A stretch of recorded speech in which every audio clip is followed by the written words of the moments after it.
One of the things I wanted to share with you real quick, as we were talking about, we held a Quran conference in Dallas. It will take about 6 to 7 minutes, maybe some other time, inshallah. But on my website, myghouse.net, at the bottom right, there is a Quran conference link that will give the complete story.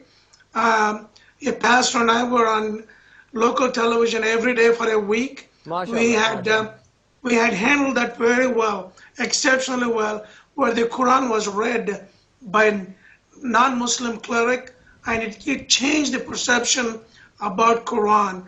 As opposed to a Muslim explaining, we asked the Baptist, Catholic, Mormon, Presbyterian, Methodist to explain, read the Quran, 4 to 5 verses, and explain.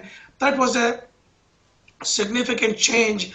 Inshallah, if I can get some funding, I would like to repeat that in every city.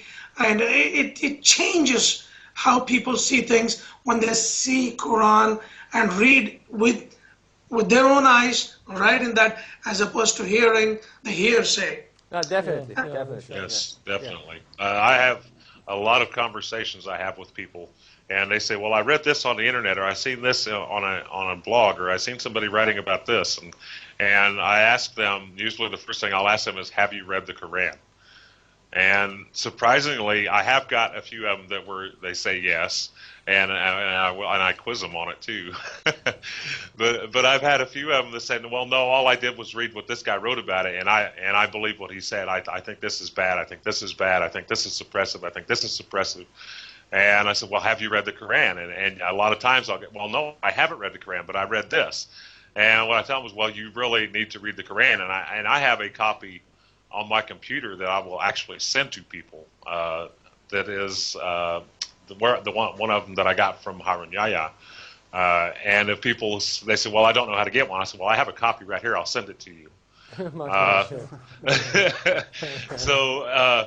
lot of times what I find out is people that ask for the online Quran, most of the time they will read it. And I will hear back from them usually, and they'll say, you know, a lot of times I'll come back apologizing. And you know, I'm really sorry. I hadn't read that. All I had read was what this person had wrote or what this person had told me. Now that I've read it, I'm really sorry that I, said whatever I did or did whatever I said. And but there are a lot of people that are really sincere about wanting to believe, but they have the wrong information.